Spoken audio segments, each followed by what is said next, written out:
Okay, so I'm going to have the comments tab open so I know when you guys hop in. We do have a special guest today, but I'm going to wait until a few of you say hi before I kind of talk about what's going on today's stream. But in the meantime, for anyone who's here, hi. Okay, Messi's the best soccer players in here. What's the tiny yearn for? What? Earn? Oh, that's you're talking about him. Okay. Also, Plato's benevolent philosopher. I'm sorry, you're gonna see trolls. I see trolls. You're gonna see trolls. It's just gonna happen. But welcome to today's stream. I'm happy to be back with you guys. I've been out of town this past few days visiting my friend. I actually just got off of the plane like a few hours ago.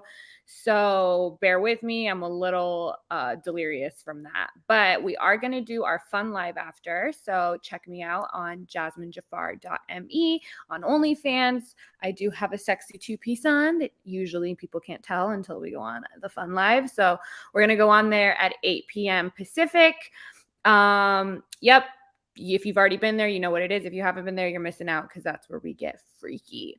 So without further ado, I have someone in here with me that I want to give him big props for because I have offered, I want to say you're like the sixth person that I've been like, hey, you seem to comment on a lot of my posts. Like, I don't have time to go through all of this here. I'm willing to, however, have a discussion with you on stream. And usually people don't want to do it because they're trolls. Not that there couldn't be valid reasons, but they usually don't give any valid reasons. But Plato's benevolent philosopher, who on Instagram has you could plug your business if you want. He has I think it's an AI generated news company. I mean, you can introduce yourself and then I'll talk about how this came to be. Again, sorry guys, he's super organized and ready. I'm not, so this might be a little bit of a shit show on my end, but go ahead. Oh, I don't know if I'm organized and ready, but yeah, I'm basically a keyboard warrior, I guess, because that's how Jasmine sort of just found me and summoned me to this place. But formally, I guess I'll tell the audience just to make sure that they're getting some sort of value out of this on my end. But I'm an Oxford graduate in politics, and that's specifically political philosophy. So I specialize in basically thinking about why are things the way they are in society and whether or not they should be that way or not. And I guess that's sort of what I think about part-time and what I'm interested in thinking about. And whatever podcasts, and these podcasts specifically, they touch on a basis of that, which is basically relationship dynamics or gender dynamics. You really think they're good for that though, or are they mostly like fresh and fit and whatever, just shitting on people? Yeah, they can go a bit too extreme one way, but I think that's just because it's gone the other way a bit too much as well. So there needs to be sort of a revert back. Yeah, that's sort of my thought about it. I'm not very red pill, but there are some things that I do agree with, and I do think we need strong men, and I think they're like an extreme to make men more great again, I guess. Yeah. So would you say you like agree with like 50%? Like how much of what they say do you agree with? I'm gonna say 50-60%. Okay. Mostly, I think just watching your stuff again, the stuff that I sort of disagree with mainly touch on like biology. It's sort of what I'm thinking about.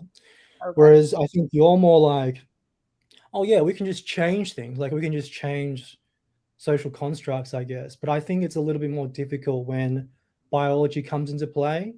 And the other thing that I think about is this isn't touched on in the podcast because I'm not sure people can really think about it, but yeah, it's I mean, sort of we know the whatever podcast is not bringing up the greatest bringing about. yeah. So So it's also about relationships and let's say like OF sex work and pornography in the greatest scheme of the economy and the political climate, which is I think another thing that really has to be touched upon if you really want to get to the root of the issue. So yeah. Okay. Yeah. So I'm just going to let you know how my life works. So I make it a point to be very active in my Instagram comments, but I have a limit because I obviously run a lot of platforms across my platforms. I'm finally over 1 million on Reddit.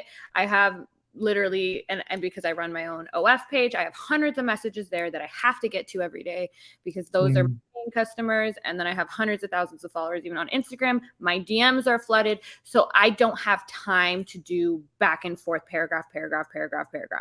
And people think I do, or under the illusion I do, just clearly have no conception of what it's like to run a business online and to get flooded with hundreds, if not thousands. I probably get thousands across all my platforms and messages a day.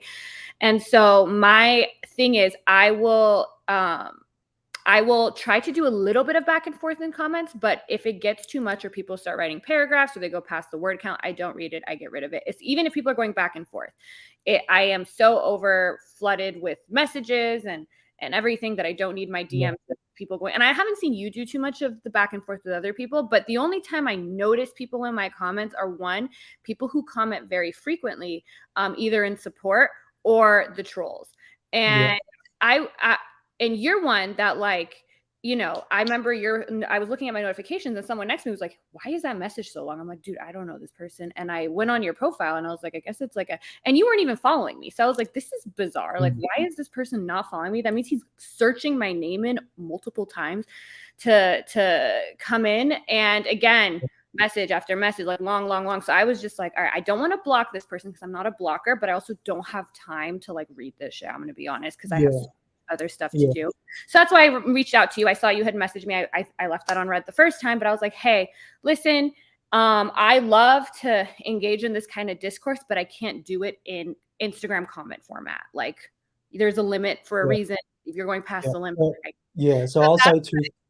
Got me to reach out to you, and I'm glad that you agreed to talk, and it looks like you had some questions. So my question to you is, what is it about me on that podcast that I guess compelled you to go on my Instagram multiple times when you don't follow me and consistently comment long shit on my posts? Yeah.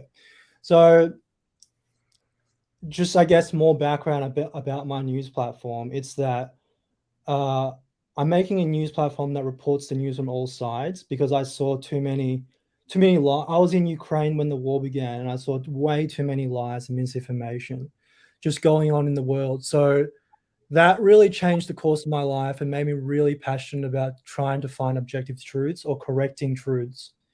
Now, I don't envy like people that go on public, because I'm not in the public at all. I just want the audience to know. I don't envy the people that go into public and try and teach people, because I think that elevates the level of standard of rigor that you need in terms of research and literature when you're trying to like debate and explain these topics. I think there's an onus, and this is just my personal opinion, is that when you have this influence, when you're in the public sphere, I think there is an onus to be researched and to be thoughtful about what you're sort of discussing. And I guess when I saw you, I think you did. I think you actually did your research and wanted to go tit for tat for the people on the podcast.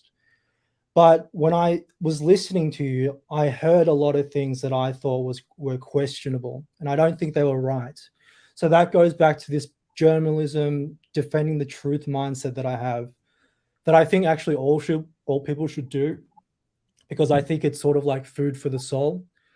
But that's sort of my regards to it, is that you are a trained lawyer, and I have no doubt about that because I know how lawyers think.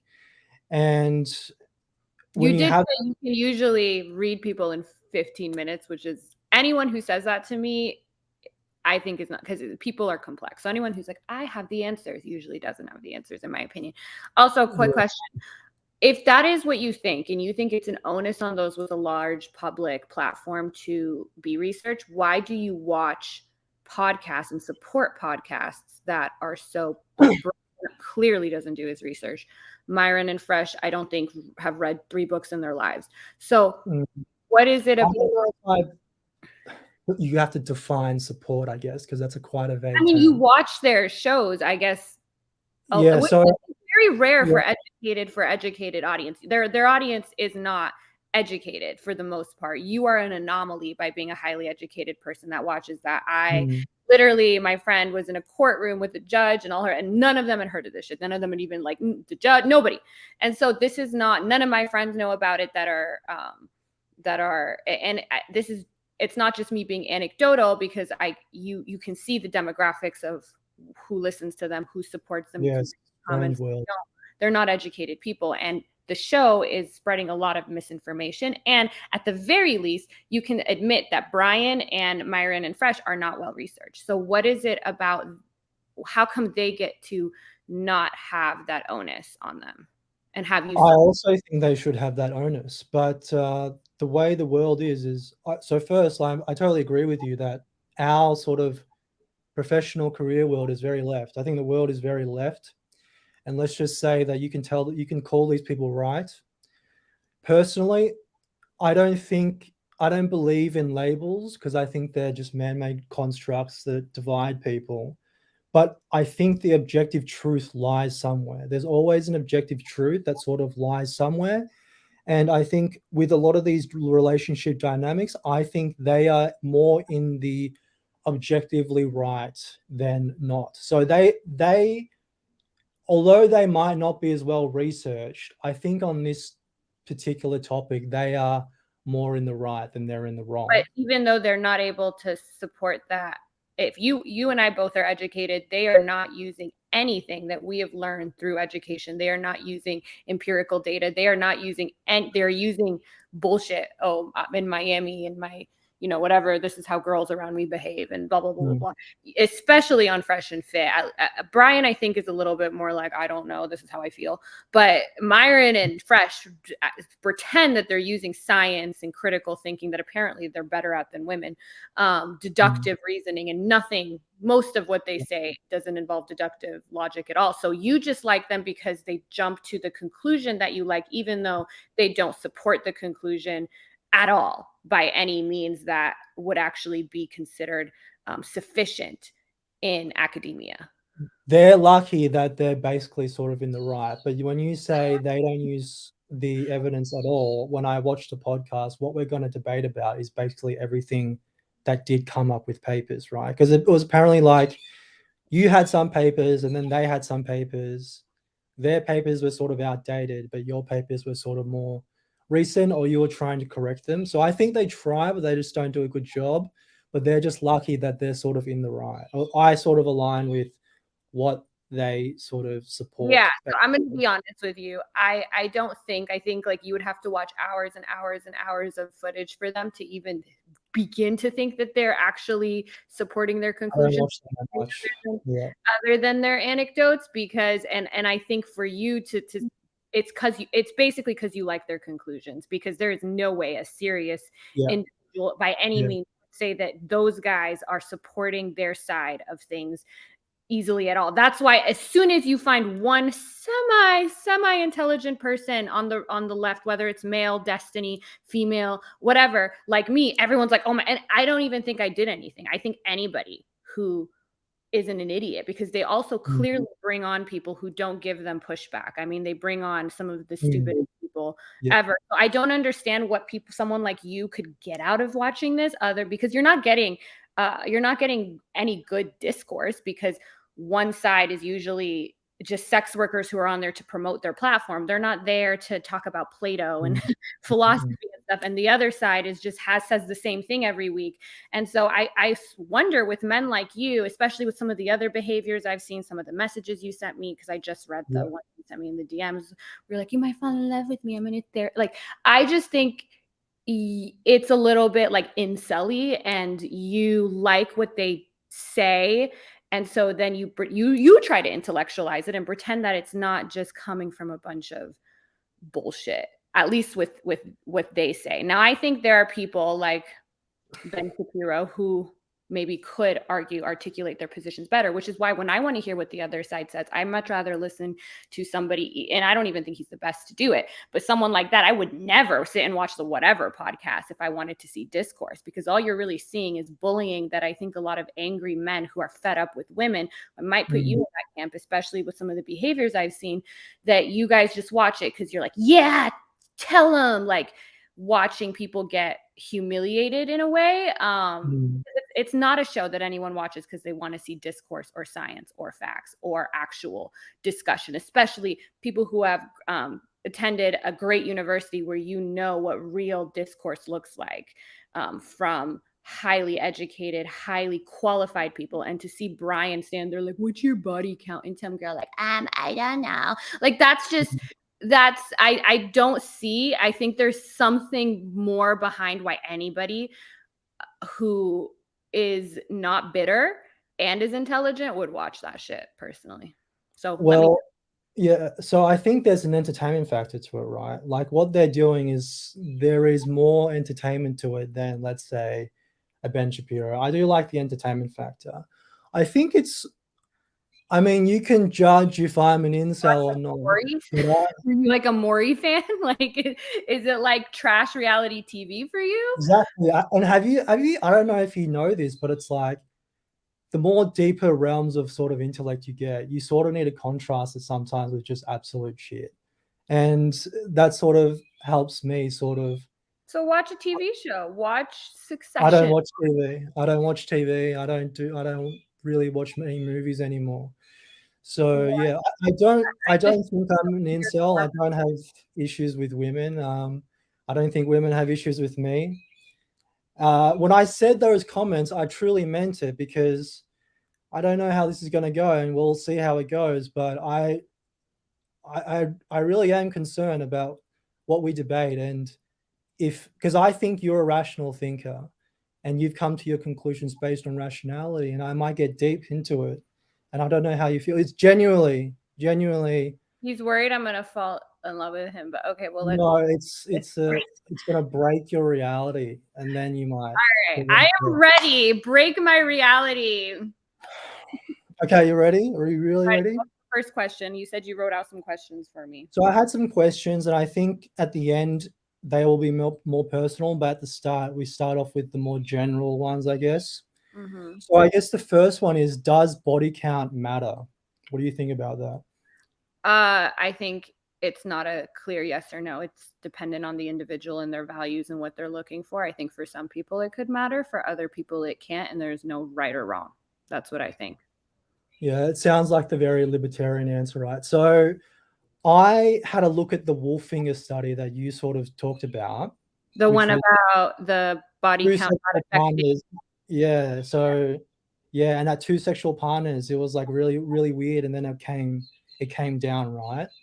So you're talking about So the Institute of Family Studies one, the one that yeah, Lauren cited, I or think the so. I think you're both one. talking about the same one. You're both talking about the same one. Well, yeah. So she cited that. I cited a completely different one about body count not affecting your likelihood of marriage. She was picking one that talked about your likelihood of divorce Yeah. going up. So if you're, because I don't remember all Yes, it's the one about the likelihood of divorce. okay, And so not the one I actually said. The one she cited that I was familiar with. Okay. you were familiar with it, right? Because yeah, you were Yeah. talking about how apparently at two partners, it went up a bit and then it went back down in terms of the likelihood of divorce. I remember that at 2, it's like 2 to 3 to 4, and then after I think 9, I don't have the exact on After there. 9 or 10, so yeah, I just looked at all this in the past few days. So after 9 or 10, it goes way down basically. And but here's the thing, right? Here's the thing. It's overwhelmingly clear that virgins and girls with one previous partner have a much better success at marriage, have a less likelihood of divorce than basically the rest of them. And now So you said there first of was all, one. okay, go. Yeah. Sorry. Okay. So you said that there was one study, and that study was by Wolfinger, Nicholas Wolfinger. Mhm. And that guy actually did his research over 40 years. So Mhm. he actually did it in 1970s, 1980s, and then he did it for 30 years. And he basically saw that throughout all those three cohorts that he did, and I can actually give everyone these studies if they want, but out of these three cohorts, all of them, tens of thousands of participants, those women who married as virgins or with one sexual partner, they all had the less likely divorce, and that all decreased as well. I think in the 2010 cohort, it was literally 3 or 6% that had a likelihood of not of divorcing, basically. Yeah, so I said this on the podcast. Like I said, like I knew this was the study that she was referring to because this is the only study that's been done. This hasn't been replicated. It's only been one study, which is fine. I'm not saying, I mean, it's still data. But to me, one, my main issue with it was the manosphere obviously supports things like large age gaps, finding a girl that's 10 years younger than you. That impacts your likelihood of divorce far more. Marrying somebody not college educated, that impacts your divorce likelihood far more. Marrying someone under 25, because 25 to 32 is the best age range. So for me, those things have a much higher impact. And those things alone, if you look at the statistics on divorce, those should be the top three, the top, along with it being your first marriage. It being your first marriage between 25 and 32, within the same age range as you, college educated. These are things that should be at your top of your list. But I feel like so many men in the manosphere, because they're insane and they're really weird about women's promiscuity, they're like, nope, this is the one thing, we're latching onto this. Some of them use that really faulty prairie, the rodent one that's been thoroughly debunked. Even the researchers themselves are like, I don't know why the manosphere took this study. The oxytocin stuff has been debunked. So this is the one thing remaining that they try to use. And that's fine. Like I said, I totally makes sense to me why virgins and are more likely to not get divorced. They're also far more likely to be highly religious. Also, there is also data that for men, people are like, oh, for men it doesn't matter. Actually, men who are virgins and women who are virgins, those two end up usually having the highest rate of success. But the manosphere usually doesn't hold men to that standard, and they think actually men should just completely sleep around with whoever they want. Which again, I'm fine with people. If your goal is to find the most statistically low rate of divorce, and that is what you're looking for in a checklist, go for it. Ask about body count. But the majority of us, honestly, normal people, this is why this is not something that's asked in normal society. It's something that a lot of people find comical. I've now talked to a lot of my friends and they're like, I have never heard this shit in my life. What are we? And that's fine. Clearly in your circle, I guess this is very common and normal for everyone to talk about this. That's fine. My main issue with the manosphere is why, if something works for you guys and you're so happy, why do you make broad generalizations about all of society? Because a lot of people don't care about body count. And I think that's totally fine. And if the only thing you have is likelihood of divorce, then there are so many things that have a greater likelihood of divorce that's never mentioned in the manosphere. So I think it's kind of just. All right. So let me, like, because there were like 4 different things that you said that I just would have to touch on. So like, okay, the first one is, this is the only paper. Okay, that's not true. It's not the only paper. There's another one by the National Marriage Project, who also did like a 20-30 year study. And there was another one by the CDC as well, who did another study. And all of them. Sorry?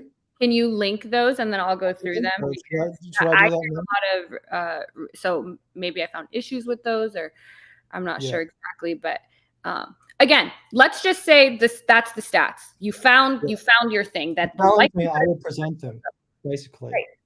So now what? So now we should all care because of the likelihood. So that's the other thing. You say, oh, some people don't care, and that's true. You have the free will to choose whether or not you want to care or not. But that doesn't change the fact of the objective truth or the natural biology that it seems like that pair bonding mechanism, that biochemical oxytocin mechanism, it seems universal for all women, right? So it seems like that if that pair bonding mechanism is there, and your first love is that man, and you choose to, let's just say, quote unquote marriage, or let's say life partner, or you want to be monogamous, I think is the more general term, then it seems like it is that virgin, or that the one previous partner, that overwhelmingly on all these papers show that to be the case. So, okay. So are you linking to papers that show this oxytocin thing? Because again, this is where I need to come up with, show my papers, because that has been thoroughly, first of all, pair bonding even that is controversial in the scientific world, number one. Number two, this idea of oxytocin depletion has been showed with drugs and alcohol. So that has been the one link that researchers have found, because hookup culture, generally a lot of people who hook up a lot, they also used a lot of drugs and alcohol, but natural oxytocin doesn't deplete with more partners. One of the biggest releases of oxytocin in women, as you know, is childbearing and breastfeeding. So would you say that they love their fourth child less than their third child? It's been debunked as pseudoscience by many researchers and scientists. And I actually have a book about this. I could bring that up if you want to go to the studies, or we can go back and forth, or if there's a way to link your stuff and my stuff after, we can. We But can. But What's your point? But what does that why do you think virgins and ones with one previous partner just so overwhelmingly clear that they're just less likelihood of divorce? And not only less likelihood of divorce, but the marriage quality or the relationship quality is also way better. Well, do you want to know what I think instead of pretending Yeah, that it's oxytocin depletion when that's been debunked by science? yeah. I want to know what you think. Two things. Number one, I think that they're more likely to be religious. That's also been shown in the data, that people who are virgins by the time they get married are more likely to be devoutly religious. And religious people in general who believe that marriage is some like celestial magical bond are going to be less likely to get divorced, even if they're going through rough times, whatever. They think marriage is like really special, and if they're unhappy, miserable, they think it's all part. They literally think that their marriage is ordained by something bigger than them. That's obviously going to make people take marriage more seriously. That's linked to being a virgin. Number two is this idea of positive self-delusion in psychology, where the more you believe, this has been thoroughly said. This was actually, even the first time I heard about this was in a Huberman video, Andrew Huberman video, where he talked about how this is one of the biggest predictors of long-term relationships, is how much you believe that the person you're with is the only person that can bring about those feelings of love, attachment, security, etc. And that determines, and it's called delusion for a reason, because it's not true. We're in a world full of billions of people. This idea of a soulmate is not true, at least scientifically. It's not true. So the more you believe that, the more you haven't experienced anything else. Like, yes, if you go off on a deserted island and you see one man ever in your entire life, this is the only man you know, this is the only man you've touched, this is the only thing, you're going to think, wow, this man is bringing about all these feelings in me. When you've been with multiple people, you're like, yeah, he's not special. That's not the only dick in the world. I can go and find somebody else. I can be happier with somebody else. That's why I think it is. I know it's not the oxytocin, because that's been debunked. It has been linked to religion, and I know religion, how often you attend religious services, is also a factor that can determine how likely you are to be divorced. So I think they're more linked with religion, and the more you believe that marriage is more than just an agreement, or you don't even believe in it like me, then obviously things are going to be different. So that, along with the fact that the less people you've been with, the more you think that's all there is, you're naive when you've only been with one person, opinion. And that's why. So I remember you talking on the pod. No, it wasn't the podcast. It was, I think it was Soft White Underbelly, right? Oh, you've been watching all my shit. And you don't follow me. At least follow me. Don't be a creep. Just It was that last week where you had this massive PR run. I'm happy for you. You did this like massive 1 week I PR. just went to California and was like, boom, boom, boom. Mark actually reached out to me for interview. Yeah, and when you actually messaged me to talk, my enthusiasm for you was definitely waning at that point. But then you sort of like brought it back. But so my thought was, okay, these Saudis or something, right? They're asking you to pay some massive amount of money for you to have sex with them. Why don't you just have sex with them? Because that makes me uncomfortable. Why does that make you uncomfortable? Well, there's two reasons for that. One, I have never been in survival mode in my life. As you know from the story, I've grown up privileged. I've never had to do things I don't want to do for money. I make plenty of money. So for me, an extra 200, I mean, this is just being straight up with you guys. Of course I want to make more money, but the extra 250,000 to 400,000, whatever, I actually genuinely don't need it. So why would I do something I don't want to do? Go to a different country, meet a stranger. It's awkward. I'm very introverted. I can barely make time for my friends and family. To go do that, it would be like torture. Even if there was no sex involved. if someone was like, go hang out with this person for, I like genuinely, like I said, that money to me would just be more bags, shoes, maybe buy another house with it, Mm, whatever. It's not something I need. I do think that if I was struggling for food, shelter, whatever, I would do it. Yeah. So that's the yeah. main reason. So I think there's this sort of like illicit, uncomfortable, something that you would only do it if you were in survival mode. And I think that if you only do it if you were in survival mode, that means that there's something special about it that you make it a last resort sort of thing. That there's For a something person or for OnlyFans? Because OnlyFans is the first resort for me.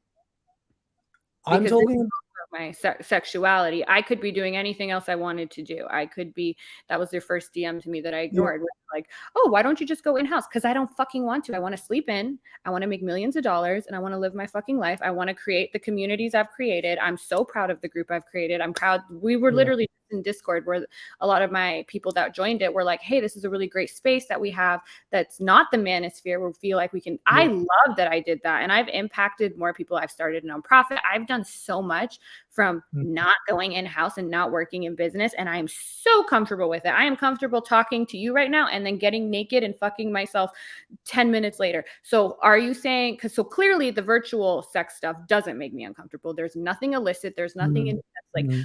oh my I God, my yeah, body. So I what are think you? there's something to do with the injection of the penis into the vagina, and I just remembered something, right? So you got to remember as well that for like hundreds and thousands of years, we didn't have contraception, we did not have condoms. So the threat of the woman having sex with the wrong dude or multiple dudes basically put her life and her baby's life in jeopardy because women evolved with inside ovulation. So we could not tell if they were pregnant or not. You would need a DNA test. So the only way for the father to know that the child was theirs of the girl that they had sex with Mhm. was that for the girl to only have sex with that dude. There was no other way. So sex was always just for procreation until the pill came along and all these contraceptions came along, and that's when things disassociated. So for hundreds and thousands of years, I mean, before the pill came along, people were still using various methods, and places where people don't have access to the pill. I'm Middle Eastern. I know how this goes. People do mm, all kinds of things, all yeah, sorts of things right, to. right. So it's not just that Well, everyone it's not, just that's have not sex ideal, is it? and the pill came and then it all changed. I don't think Right. it's that black and white. That's correct. Although That's correct. evolutionary psychology is obviously a controversial. I don't think there's no weight to it, but especially when it comes to human selection and sexual selection, it's not like, why do we like salt? Most evolutionary biologists agree with that. However, when Mm, it comes to sexual selection, there's actually a big, because we have it's top down reasoning. We see something and we go, okay, we don't have an empirical way to study it. So we go, okay, why are we doing X? Let's try to figure it yeah. out. Okay, maybe because of this. So it's not hard. That's why there are multiple competing theories. So And do you so for think instance, girls aren't we talked cautious a lot with about their having sex? what was that? Do you think girls aren't cautious about having sex in the past? No, of course they are. But I don't, Exactly. but Yeah. I think it's also pure biology and is not the only thing that like determines human behavior. Culture, society, all of Yeah. that together wraps up in it. And for instance, the manosphere law talks about this alpha hierarchy thing. Well, we also don't have sex when we're just in heat, right? Like other animals like lions and gorillas and these other species that do have this alpha male that takes the blah blah blah. So clearly human biology selection, why did we start pair bonding? Or do we even pair bond? All of this is still, there are competing theories. Well, I'd be questionable if we don't pair bond. I think there's a lot of evidence in the literature that shows pair bonding for And there's a sure. lot of evidence that shows that we don't even know why we start. Okay, is it because we started getting bigger brains? Is it because of the STD stuff? And now that's not as much of a thing. But clearly, even though that may have been the case before, women nowadays, while they still may be more cautious than men are, women enjoy having sex. And a lot of women do like casual sex. Maybe not everybody. We have a lot of intragroup variation here. So for Yeah. you, so for me, I don't like having casual sex, but I also don't like drinking. I don't like going out. I don't like sushi. There's plenty of things that other people like that I Yeah. don't like. The casual sex thing is quite interesting because that's only basically sort of a thing, or that's sort of become a thing since the 1960s, 1970s sexual revolution, basically. And So women with, didn't enjoy sex before? I'm not saying that they wouldn't have enjoyed sex before, but I'm saying that now that they're capable of, So that why it's do actually, women have evolved to enjoy sex? Because if we were just so cautious and we were just thinking of it in the way that for thousands of years they told us that, oh, men are the ones with the sex drive. We are just the one, they're the ones that's taking something. We're the one that's giving something. We don't mm, have our own sex drives. No, the reality is bitches love to fuck. We like to yeah, fuck. of course. Enjoy it. And so why is that part of our evolutionary makeup, Mr. Evolutionary Biologist, if That sex is supposed to just have been for procreation? so I'm not gonna. I will admit that here that I'm sort of speculating, but you could obviously say something like to bond with your partner, Yeah, to that's bond with, yeah. cheating. So I, it could be just to something clarify, like that, basically. so just so I know what I'm, do you agree with the alpha thing that the stuff that the manosphere talks about, or are you just talking about kind of like the Christian Judeo-Christian Uh, parenting, no, where I try and talk about it from like a pragmatic sort of view. It's like a scientific, pragmatic sort of biological sort of thing. I think that if for just generally just talking to the men, if a virgin woman comes into your life, you do not take her virginity unless you can promise to protect and provide for her and love her for the rest of your life.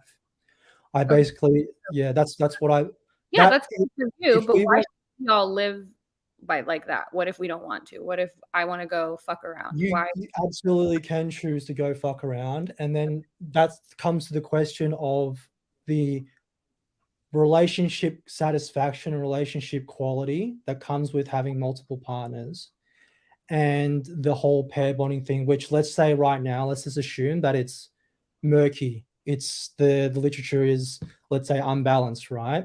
But Mhm. that's the thing. We have to remember that scientific studies as scientific studies, they're just processes to try and identify what are objective truths in reality.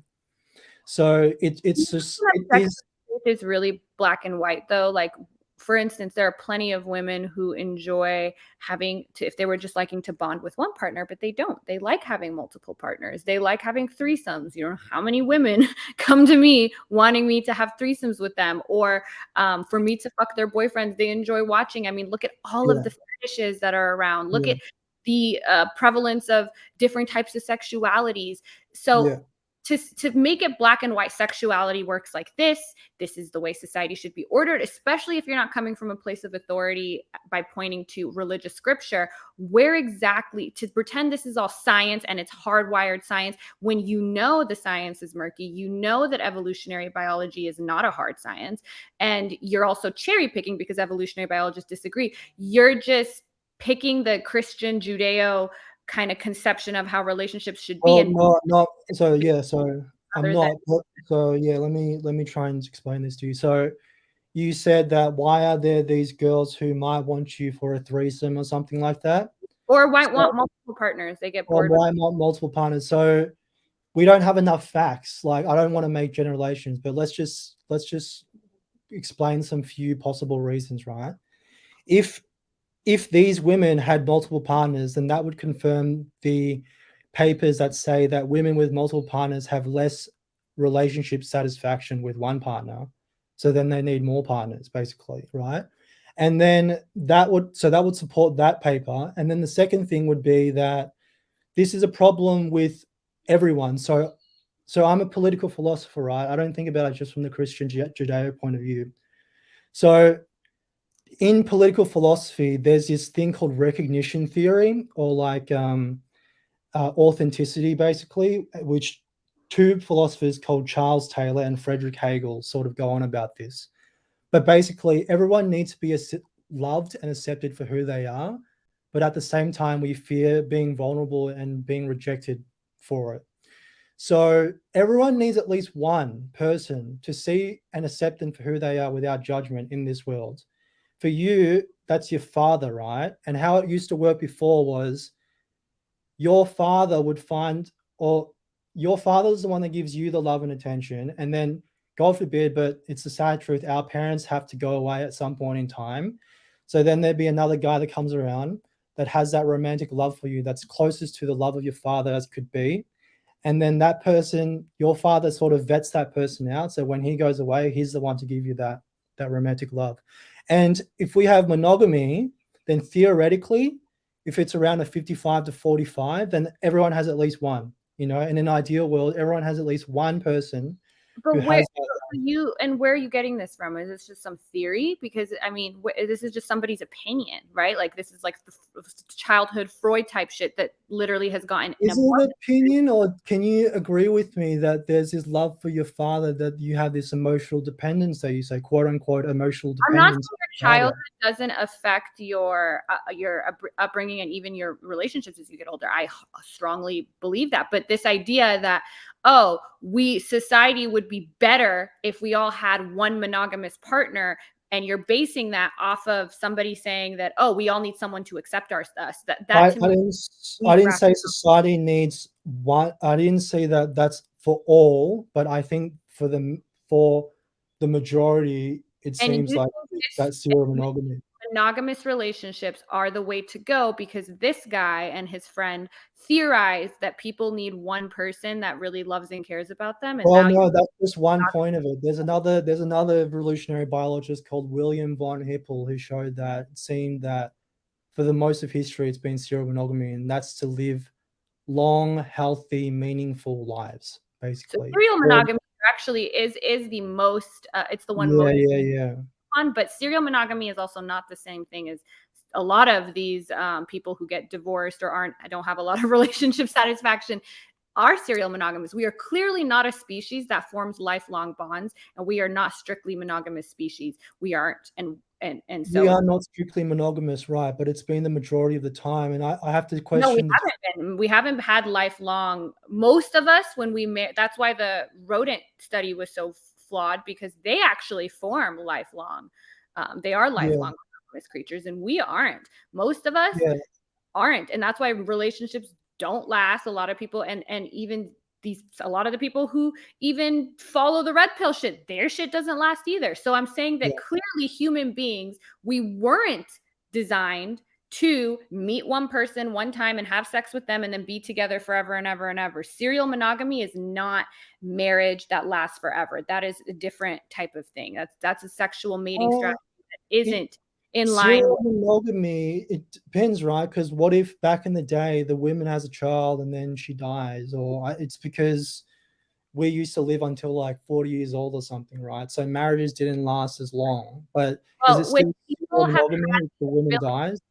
what they found was that when people have had the ability, not when they were arranged, married, and stoned if they got divorced, okay, that's a different scenario. But when people have Mm. the freedom to form relationships how they like, people tend to come in and out of monogamous relationships multiple times throughout their lives. Even the people who get married and don't get divorced, it's very unlikely that that person was the first person that they had a bond with. A lot of times there's just not that many people that are virgins and never talked to anyone and then got married, unless you're talking about Afghanistan or places where people have no freedom to do things differently. But Mm. this isn't how people choose. People generally choose to go in and out of relationships for the majority of their lives. People choose to do that, and you wonder if the subjective choice is really the best for them objectively, basically, And you're is saying what. it's not the best for them because of a theory that you need to be with one person that's based on people saying that No, you. no, no. Mine is based on these 4 papers, 5 papers over 40, 50 years that not only show that the virgins who are or one less partner are less likely to divorce, but their relationship quality is also the best, and it's not necessarily linked to religion. But That's what I'm a lot talking of about. it is linked. So Because we're religion. talking about pair bonding. We're skeptical on the pair bonding aspect, but Okay. I don't really know if that's the case. Send me because I read the one I read only talked about marital status. I didn't talk about Yeah, relationship quality, and it does and the yeah.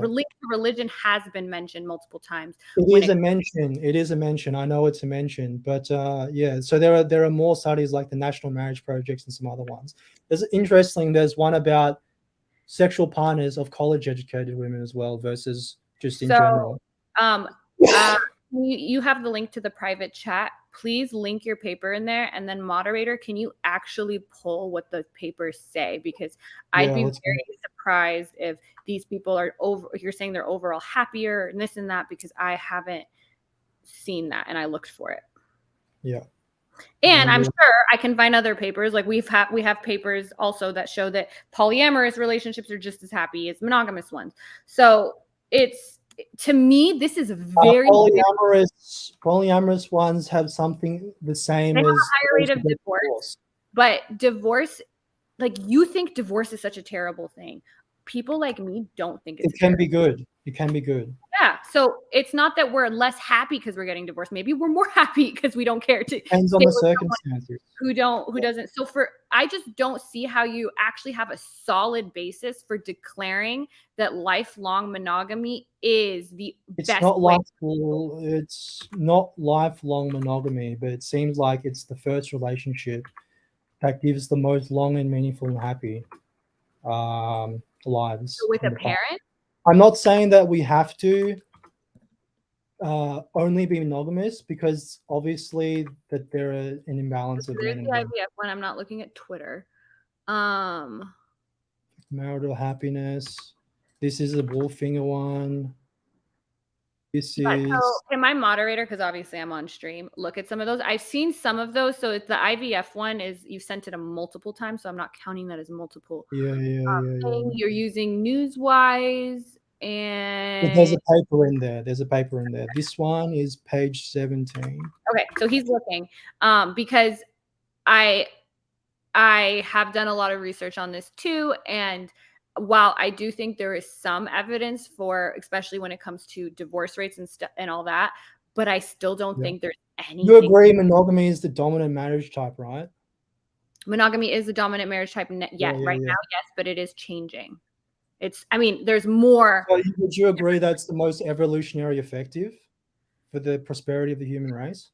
Okay, I think evolution is going to work no matter what. For the longest time, we weren't able to think about how to maximize our evolution. So for me, I think the funniest part of the manosphere and people like you is that you think that people just lost their minds in 2023 and we've evolved for millions of years and all of a sudden we're just doing everything wrong. Maybe we're doing what we've done for millions of years and adapting to our circumstances. So if you want to believe that poly people are just not going to reproduce or whatever and they're going to die off, cool. But so far, I think so. I think poly people are okay. I think it's sort of adaptive. It is sort of adaptive. But I give you another interesting statistic. Why do you think that all of a sudden we need to worry about how to maximize our? It's not about also about like evolution in terms of like forwarding our genes, but I'm also wanting the best. I want people to have the best lives, and I think that goes to relationship quality. And interestingly, we'll get into the OnlyFans thing, right? It said that most of the people who watch OnlyFans are sort of like married or couples. Mm-hmm. But when you surveyed them, most of them prefer to be a monogamous. So you have this sort of dissonance where it's like not monogamous. Right. So how do you define monogamy? All right. If you're in a committed relationship with someone, but you're still watching OnlyFans and interacting with some other chick, that tells me that the monogamy in its truest definition isn't satisfactory enough. Something to do with relationship. About dick and vagina earlier, but okay. Yeah, but there's something about the psychological pair bonding, love, oxytocin sort of thing that's sort of where I think that we seem to disagree on. How come there's studies showing that couples who watch porn actually report having a better sex life? So the one I read is that the dude likes it, but the chick doesn't. The no, ones on the here. I'll link this one. So this has actually been replicated multiple times. I would agree that the chick would like it if she's had multiple partners and can't pair bond. Oh my god! Okay, now you're just making shit up. That's just common sense. Like you literally just look up couples who watch porn together. First one, here's this study. New research indicates shared pornography is an adult relationship associated with greater relationship functioning. In other words, couples who frequently watch pornography together tend to be more satisfied. So it was in Frontiers in Psychology. I've read multiple of these. This is just the first link that came up. So again, like a lot of this stuff, there's there's multiple studies, but I don't think yours are the strongest. And for you to, I'm not using mine to speak on everybody. I genuinely think that traditional people, trad wives, whatever, they can be completely happy. But it's you guys who randomly, I mean, instead of sitting there wondering how to grow your 100 followers, you're constantly on, like, it seems like you guys are just so obsessed with what we're doing, that it is weird to me. And then when we're like, okay, where's your justification for not only deciding what will make you the happiest, but telling us we're not happy and we're living a life that leads to blah, blah, blah. And then this is your evidence. Oh, well, there was a theory, Freud said blah, blah. No, I don't care. I need something more concrete if you're going to say that we should, as a society, follow this like one size fits all recipe for life satisfaction and blah, blah, blah. I'm not saying, so let's be clear. I'm not forcing anyone to follow a recipe.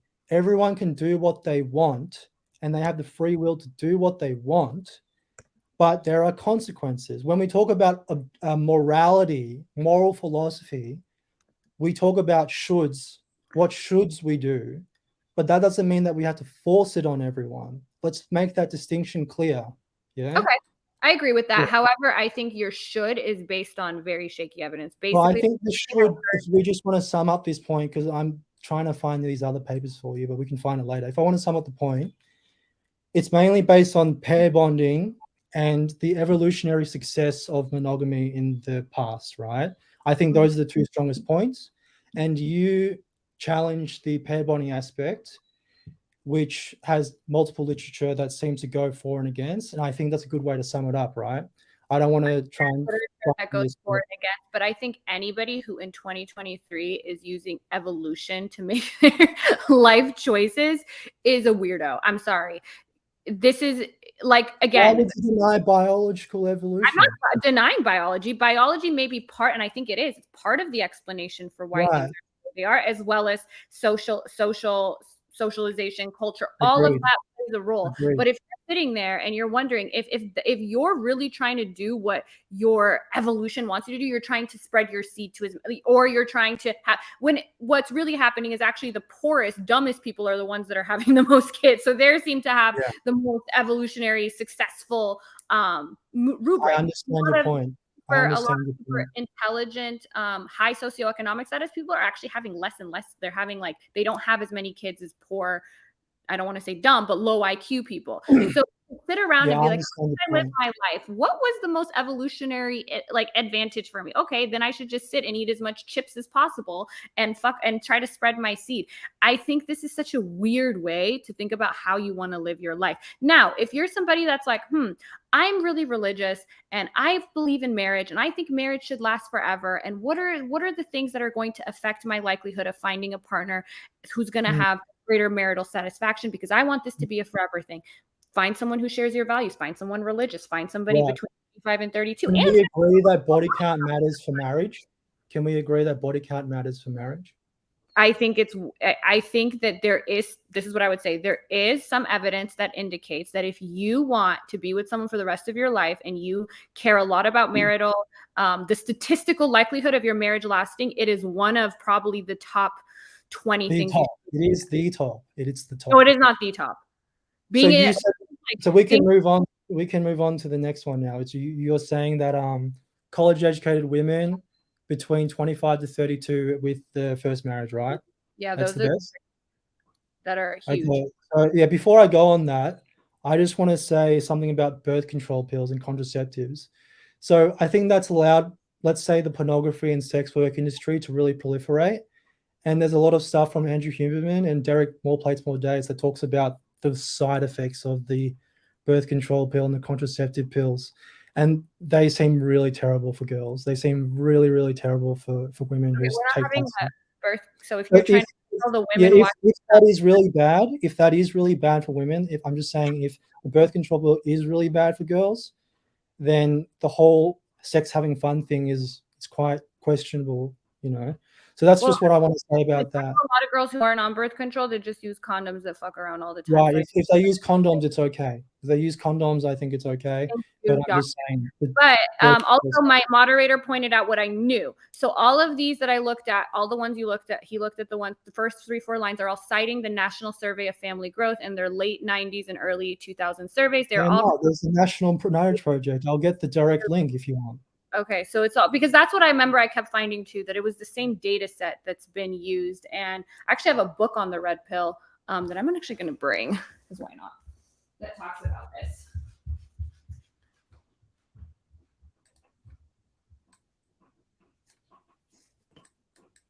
I shouldn't have closed the link so then I can challenge your moderator. Because I've done the research, I have read full books on red pill ideology, looked at the data. That's why you can't say that I'm not familiar with it. I'm very familiar with the Institute of Family I Studies. think you've done your work. I really do think you've done your Yeah, work. I've done my work, and so you're bringing up stuff that at least isn't readily available and that researchers themselves haven't found. So that's, and I do know that you can look at multiple places that kind of cite the same thing.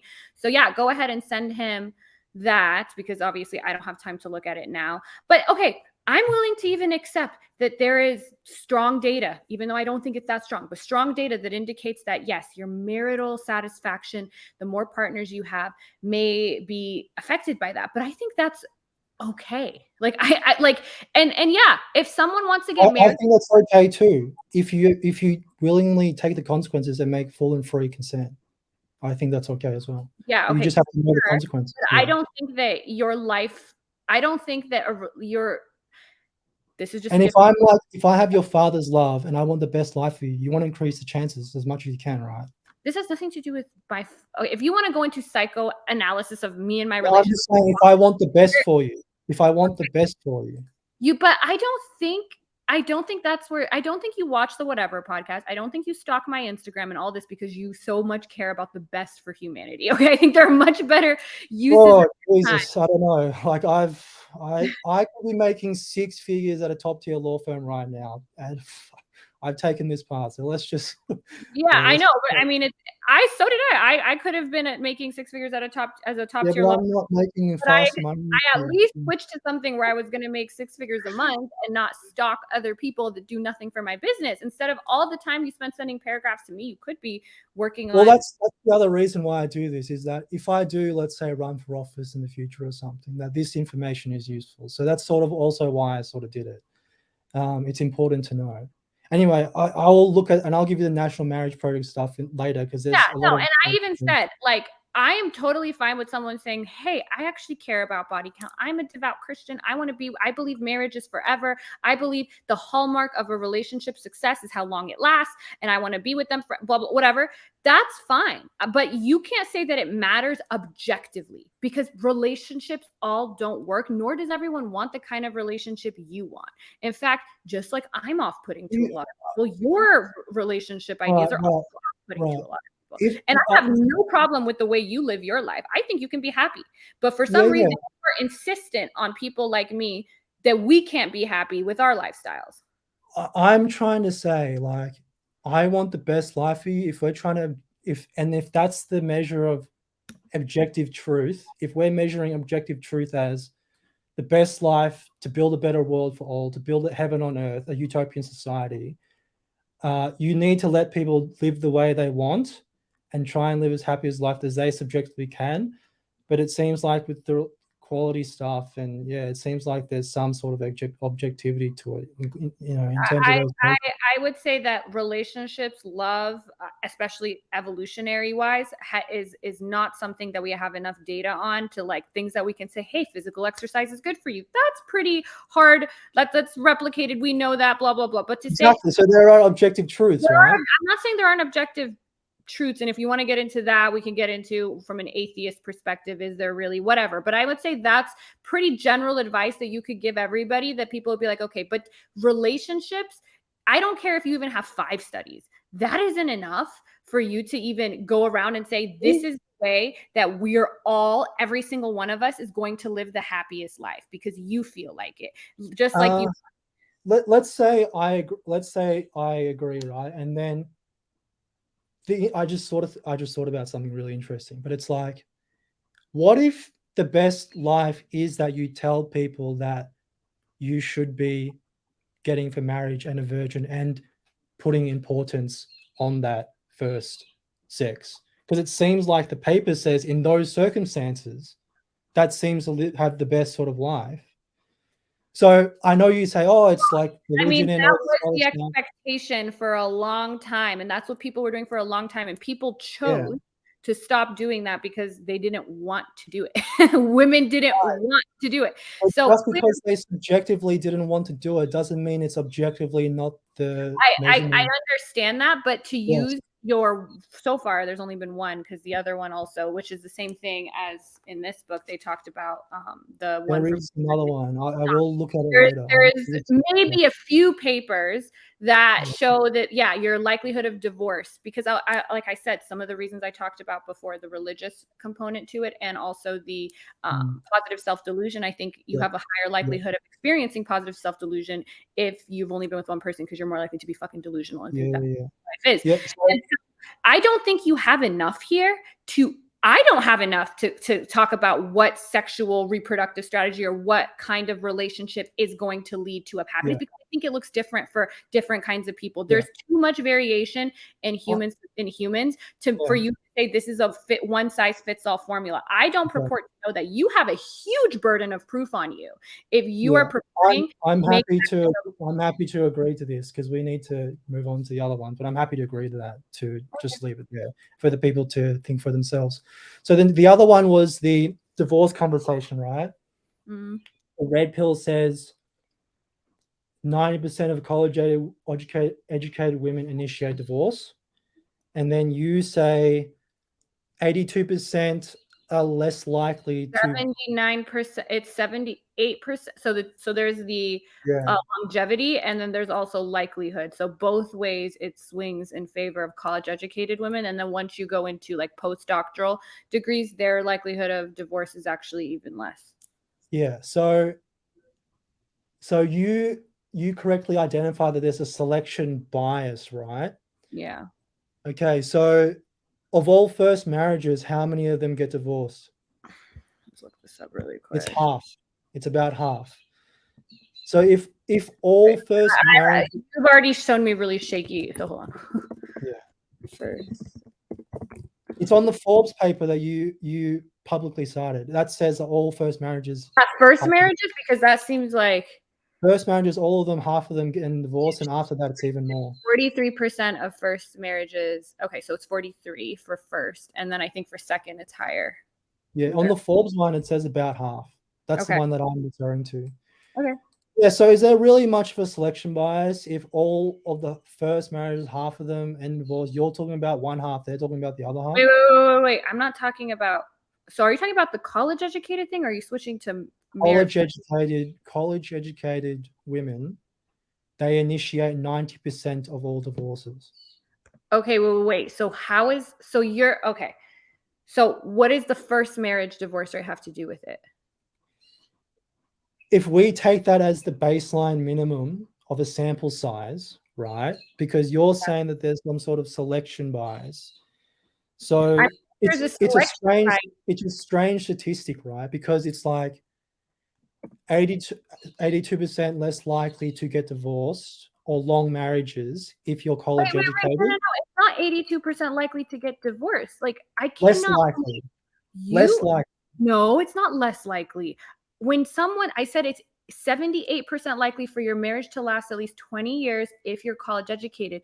Of course, there's a selection bias. If someone says 90, I don't even think it's 90, I think it's 80 or something.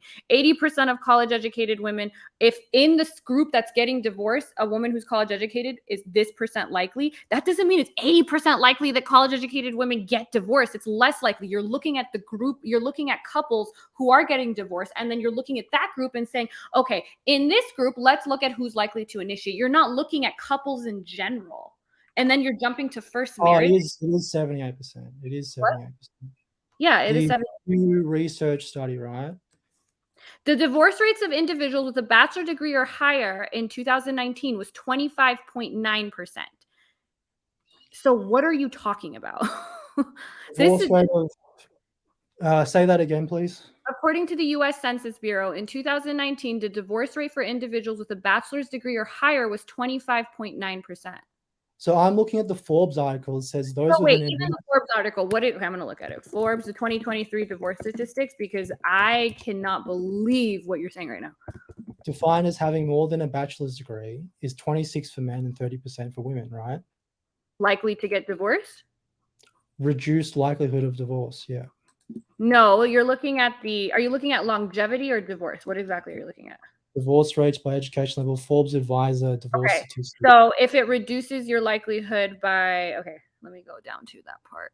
Because I don't, so what is it? So I was wrong about the selection bias. How? Can you explain that while I find this?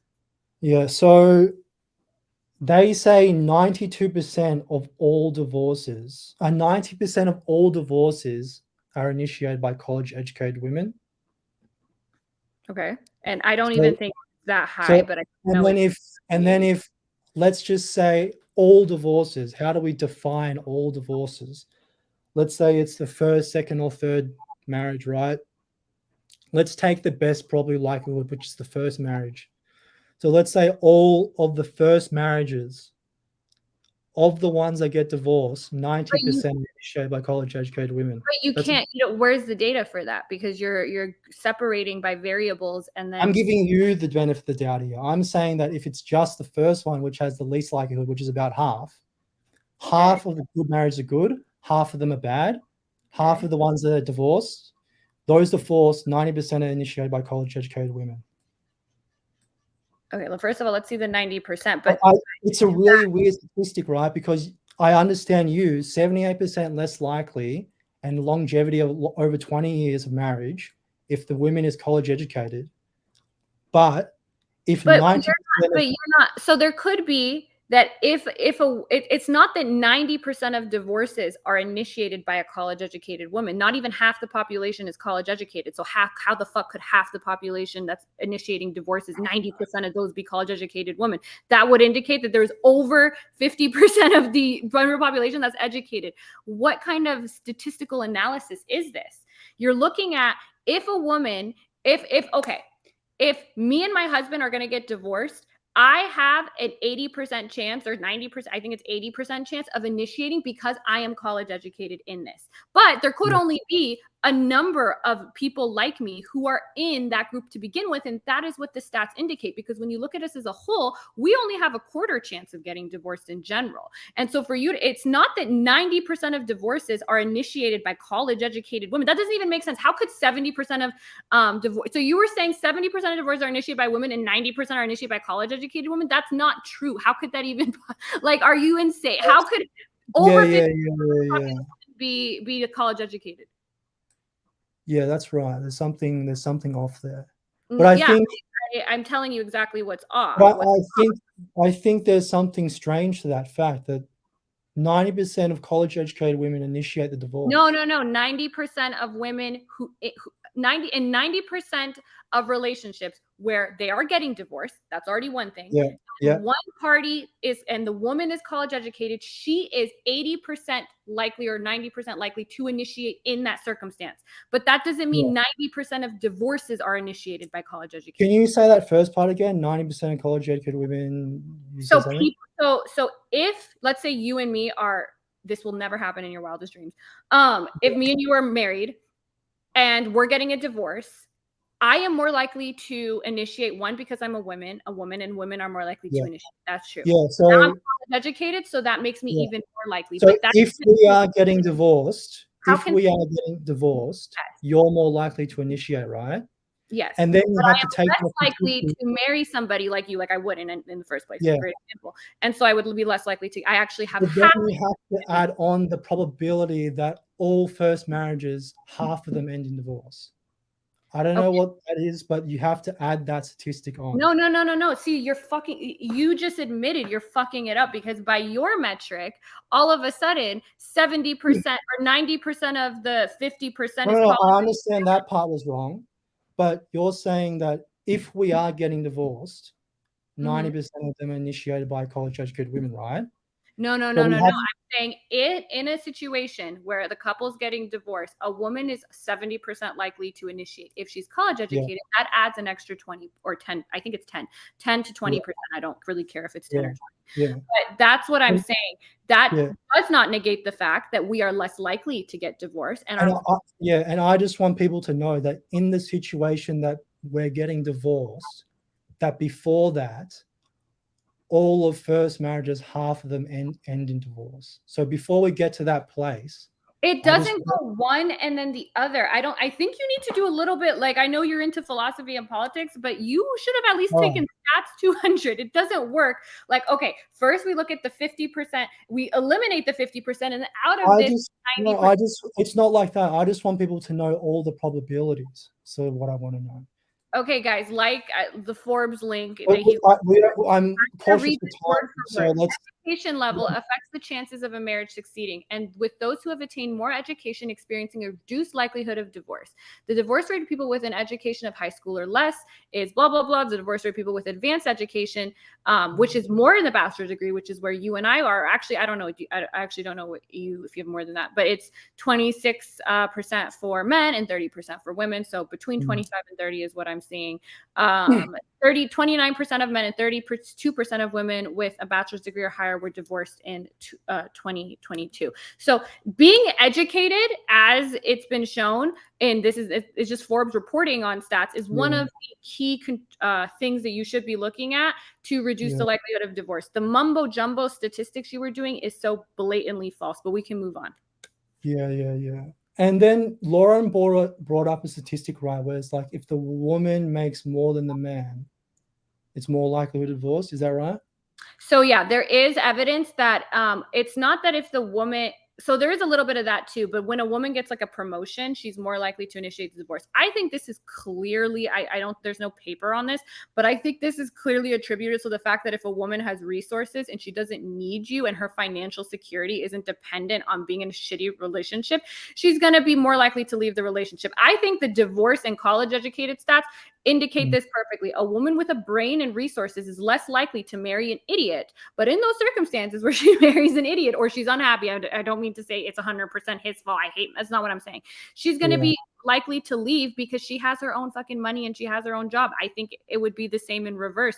People who are self-sufficient and independent are going to behave in ways that maximize their happiness and their well-being because they're not dependent on somebody and have to put that into the equation as to why they choose to leave or not. So if the thought of a woman who makes more money or is a breadwinner or whatever scares you because she's more likely to divorce you, she's actually less likely to divorce you. But if she doesn't like you, she's more likely to divorce you. So that's something to think about. And I think It's something to take into account into the equation as well. If yeah. college educated women can make more money, you have to take that statistic into that account. Basically, if a woman's smart and she can make a lot of money, make sure you find a woman that marries you because she likes you and not because she needs you. Because if she needs you, she doesn't. So yeah, if that's something that you have to think I about, agree. if that's something you have to think about when you're getting married, like, oh shit, she might not financially need me. She might not put up with my bullshit. Yeah, go ahead, think about it. I agree. And I want to say something here as well.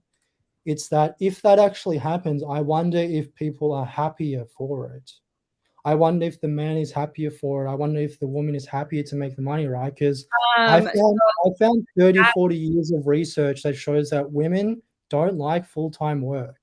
They don't like being career women. I mean, nobody's happy with work under the system that we have now, except unless you're like me. But there is data that indicates that women tend to regret their marriages regret their divorces less than men do, which is just interesting. Yeah, but if you're saying that college educated women, they can make more money, right? They're obviously working more. Sometimes. Yeah, They're working more than they're not happy in terms of working more. So you're saying women who stay home and take care of the kids are happier? Because No, the happiest is part-time work, part-time housewife. That's what it's. I think that's the case for everybody, but I think a lot of people would sacrifice working more and having that independence, because I'm going to tell you something. I can speak as a college educated woman, and I have a lot of college educated women friends. We would all rather be, even me, I'm lazy as fuck. I would rather be at work than wake up every day next to someone like, okay, this sucks, but you're paying my bills. Like, people don't like that. I think if you handed us all money, if we all want love the guy? What if you love the guy? What? What if you love the guy? Yeah, but that's the problem. Now your love, you have this added, it's also contingent because it's not just like, can I really just sit here and think about my love? Can I really sit here when I'm evaluating our relationship and think about love and compatibility? That's what it allows us women to do. I love that I have the freedom to, if I don't want to get married, but to find a relationship. I was just talking to my friend. I'm like, oh, it would be so great to be with a chef. Like he can cook. I think they're sexy, blah, blah, blah. Like, you know what I mean? I love that I have the freedom. Now I can wake up every day. And if I'm unhappy in that relationship, I can leave without being like, well, how am I going to pay my mortgage? A lot of women choose, they may not like as much as the work they're doing, but that work is better than having to depend on one person. And relationships change, circumstances change. In divorce, women fare off far worse financially than men do. They are more likely to be in poverty. They're more likely to seek government assistance. Their standard of living is more likely to go down. These are all things women think about when they're within relationships where they're financially dependent. I'm not knocking those women. I don't think they're doing anything wrong or immoral, but I also think that there is something to be said about the freedom that women are granted when they are able to go make their money. That doesn't mean every day they're waking up and they're hitting their alarm like, this is great, but it is what they're choosing to do. One, because it's a better option. It's safer because you're not, it's less risky. Because when you're with somebody and they're financially supporting you, you always, your financial security is beholden on that person, and that's not what. I think it's a very, and I empathize. It's a very risk averse way of thinking, right? It's very what happens if, right? But I think back then And it it's not wasn't. if, it's over a 50% chance, as you just I showed. know, and that's the bad thing is I think guys need to be more serious, and guys need to be more serious and go like, if I take this woman, I have to think about it in terms of, you know, loving her for the rest of my life, I basically. mean, no, they don't. It's 2023. Why can't two people? Why I'm sympathetic to men who are like, hey, I just want to support. I want to be an artist. I want to support myself. I don't want to support you and your kids. Let's go If fix. you weren't fear based and you loved him, like If if you you loved him and you loved if him, you loved him and you trusted him, would you want to continue being with him? if what? If you loved him and you trusted him, you Yes, but didn't, relationships, right? generally, the majority of the time, this is the majority of relationships, and even outside of marriage, the majority of relationships don't last. And so Yeah, I may love you and trust you today, but in 3 years, you may not love and trust me. I may not love and trust you. And how fucking shitty that I also have to think about how I'm going to support myself because I feel this way now. So obviously, those women who can yeah. do leave. And imagine if someone cheated on you. And it's not just being risk averse. I think it's just being an adult. I don't know why, just because I have a vagina, that you have to look after me. This is 2023. In fact, I clearly have ways to make way more money than you ever could. So to Yeah, me, so that's another thing. That's another thing, okay, right? now It's we like have 10 minutes. you want to change the roles. I just question if you can ever change the provisioning role of the male Well, the because the fact that you're sitting there watching whatever podcast because you're clearly you're disgruntled by the fact this gender I'm role not is changing. disgruntled or anything. I'm worried about the world. I'm Okay, worried so about that's the thing. yeah. I'm sorry you're worried, but we're doing like the West where you're from, and I think you're in the UK because you said, and where I am, the countries that are super advanced, the countries that aren't war torn, the countries where we have the Yeah, ability to actually seek actual self actualization. These are the countries where gender roles have become less stringent. The countries that are still like closest to hunter gatherer times, although we are nowhere near that, are the ones that still need these stringent gender roles. You yeah. don't to know how to use a sword and protect So and yeah. to So survive. this is where I want to say something, right? So I read some paper that talked about present-oriented mating strategies and future-oriented mating strategies. And it seems like present-oriented mating strategies in hard times, people revert to traditional gender roles. In harder And times.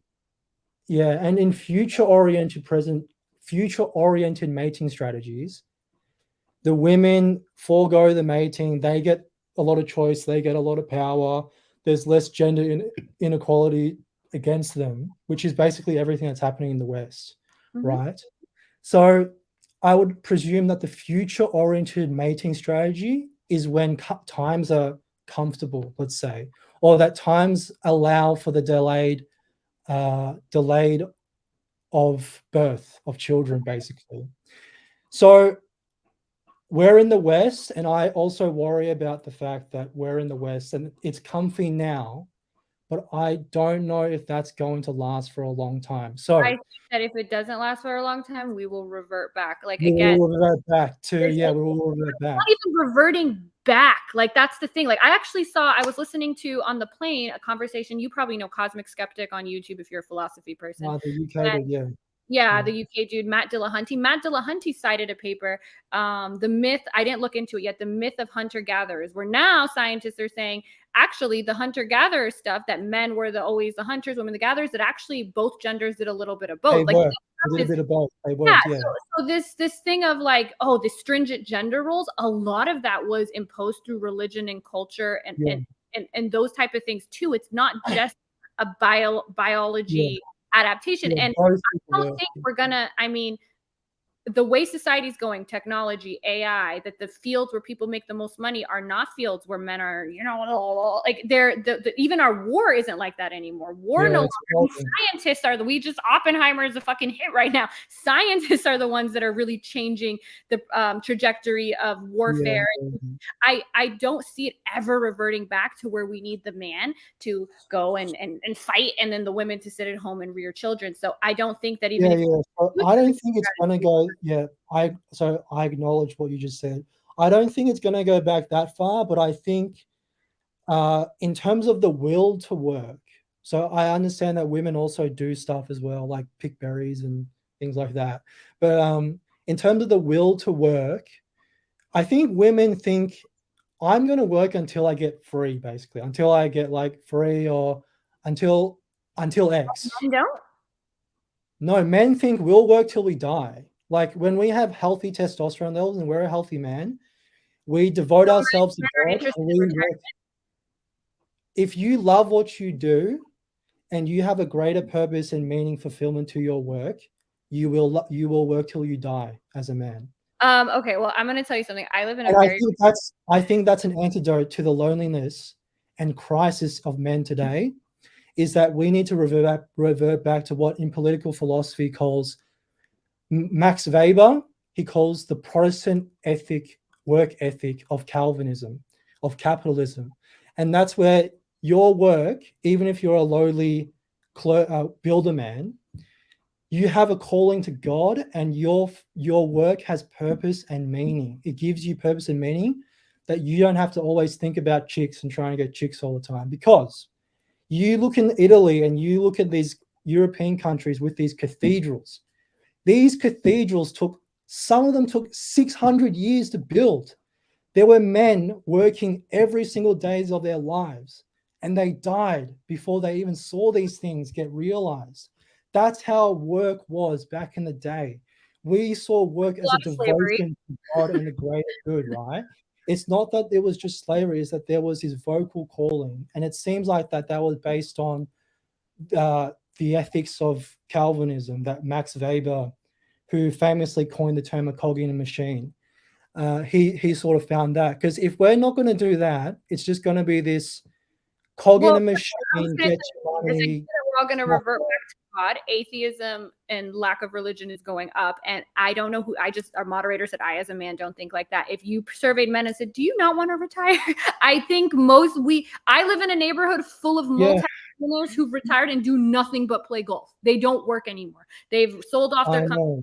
don't want to do that anymore. So this idea, Yes, and I don't know what, like, if you look at most of history, building the pyramids, most of the greatest wonders in history were built off the back of either slaves or yeah, exploited workers. And things are not that different today. So this idea that yes. men want to work until they die and that is their role, and you have to look to this purpose of God for your work, I think that's not, if you're talking about evolution, that is way evolutionary outdated. That's outdated. I'm not sure that's evolution, but let's talk about God, right? I think in 10 years, I'm going to write a scientific proof of God, but I definitely do think that there is an objective God. Yeah, that's sort of what I devoted my life to. But I'm just saying that, let's just say, without all the history stuff, there is an alienation, psychological suffering in the world today in terms of work and working solely for money. I think that psychologically, that you can fix that if you give men work for purpose, I for agree some with sort of you. I purpose greater than themselves. meaningful work. I did a stream here Yes, a couple and weeks ago on a book, Johann Hari, Lost Connections, and he talks about that as one of the biggest things that's leading to unhappiness is that so many people don't feel like their work is fulfilling. But just because you think your yes, work is fulfilling, that goes for men and for women. I don't think it has yes, anything to do with God. I don't think it has anything to do with some celestial purpose. I don't like to use as Richard Dawkins says, we have no idea what the Sistine Chapel would look like if it was ordained by just like or Sam Harris has given back to Ben Shapiro. Well, yeah, everything in history, all the cathedrals were built by religious people because there was no one else to do the job, right? It was all the Catholics made all the bridges until the Protestants came along and made their set of bridges. This is just, I think, a very weak argument. We only have a couple minutes left, so we either move on. But I think that if your life's purpose is to write or figure out a scientific proof to God, I think I would love one because we've been looking for one, and maybe less time on my Instagram. A little more time. I also think that I'm just putting myself in the shoes of a slave. If I am a slave and I have this hard life and I need to turn negatives into positives and I need some evolutionary advantage, I would try to find meaning in my work. I would try to find meaning in my slavery to make my life better. I'll just leave it at that. So we don't have much time. So I'm just going to jump straight to you and psychoanalyzing you. So do you think that it was your strict parenting on top of your values of wanting more money that made you choose the job that you wanted? I don't think it had anything to do with strict parenting because my parents weren't honestly that strict, like compared to other Middle Eastern households. I have like a curfew. I wasn't allowed to go out and drink and party, but I think a lot of us in the academic world, and we're not all from religious backgrounds, a lot of us had upbringings where our parents had stringent academic expectations on us, but like I never had like anything. Did they push you to be a lawyer? They didn't they were like, okay, what do you want to do? And they kind of were like, okay, you should do something. We want you to have a good life. We want you to make a lot of money. I'm a lawyer. My mom's like, I'm a lawyer. You could just take over my business, blah, blah, blah, blah, blah. And so it was the easiest path. So now they don't like me being an OnlyFans, but I also love psychology. And they're like, that's cool. Go get a PhD in psychology if you want. And I was the one thinking, well, actually being a lawyer is going to be easier because it's only 4 years rather than going up to PhD level. And I'll start making a lot more money than I would as a psychologist. And I have my mom's business that I could take over at any time. So it was a money thing. Okay. So I thought about this, but like, why do women do sex work if it's not some mental health trauma sort of thing? It's a money thing, right? Yeah, a lot of people want to work less for more. That's a big component of it. But people have a bunch of, and there was actually a study recently done that OnlyFans girls don't have, or porn stars and OnlyFans girls actually don't have a higher likelihood of being molested or whatever as a kid. I thought that was interesting because I thought I was an anomaly, but actually the stats show that at least with porn stars, they don't seem to have come from more troubled backgrounds. I talked to a few women, like, why do women do OF or sex work? It's interesting that all of you point to the fact that it's more safe. OF is more safe. Than what? And that's modern day pornography and sex work, basically. OF is more safe than pornography? OF is more safe than doing previous pornography and sex work, yeah. Well, that's not why most of, like, for me. That's not why most do it, yeah. But I just wanted to say You're looking at girls who were already in sex work and then transitioned to I was just talking to random chicks on Hinge, and I was asking, like, why would chicks do OF? And yeah, they were all like, but I just wanted to say, I wanted to end on this, right? Because I wanted to end on a good note. I want to try and end it on a positive note, right? We're trying to think about a utopian society. We're trying to think about a heaven on earth, right? And my guess is that if money wasn't an issue, then I don't think women would freely choose to do sex work. Basically, I think sex work would be minimized. I also don't think women would choose to work at nail salons. I don't think women would choose to work at restaurants. I don't think anyone would choose to do the jobs. Yes, but we can't say that sex work is the same as like doing nails or something like that. Well, right? If you're saying that women wouldn't freely choose to do sex work, I'm also saying that they wouldn't freely choose to do those things either. I agree. I think as you were saying before, like why would you not have sex with that Saudi dude? I think it's a last resort type of thing, right? And I want women to have the best free autonomy life that they can have. And I think the money issue needs to be solved. If you want to solve the root cause problem of OF, sex work, and pornography, you need to solve the root problem of money and safety and security and providing that for everyone. And I think the government has not Yeah. necessarily So done a good choice in that. I think that actually you're basically now talking shit about capitalism, which that goes Right, into it's capitalism. It's a it's not, capitalist and I don't purpose. think that's uniquely. I actually think that it would take a lot more to pull us OnlyFans girls off of our jobs, because we do like our jobs more than the nail tech and even the lawyer. Lawyers have one of the most unhappiest. It's one of the most unhappiest professions. It's been ranked that Yeah, a lot over of people, and over yeah. again. So I don't think a lot of people would choose to be. When I left the legal profession, the amount of lawyers that still message me to this day, like, "Oh my God, you're so fucking lucky. If I could, I would." So yeah, You if couldn't money just was quit. an issue, but you're right, this would change everything. But yeah, this is getting super utopian now, where we're thinking about if everybody could just not have to worry Yeah. about making a living. I don't think that is. Well, UBI might be coming if the automation comes, and we might have to change a lot of things about it. I've gone so deep down these rabbit holes, you can't even imagine. Yeah, But I can because I've seen it. But I have to jump on to my other live. Thank you so much for being here. I know we didn't get to get into everything, but I appreciate it. Even though, as you said here, I might hate you at first, but you'll probably fall in love with you. I'm not in love with you. I'm really happy you came on and you shared your arguments. And the audience can decide if they found them compelling. But I do want to give you the props for coming on here, because a lot of people who are usually like you don't actually want to show their face and talk about these things. So I give you props for that. Also, the only other thing I'll ask is, if you're going to comment on my Instagram post, one, at least follow me. And two, so don't just check I it every. want to be done with you. I want to be done But with it's you. weird that you go and I literally, the only people I search up that are like celebrities. I'm like, I wonder what Kim Kardashian's wearing. I don't. Because you talk with certainty on that podcast, and someone had to check, and that was me, basically.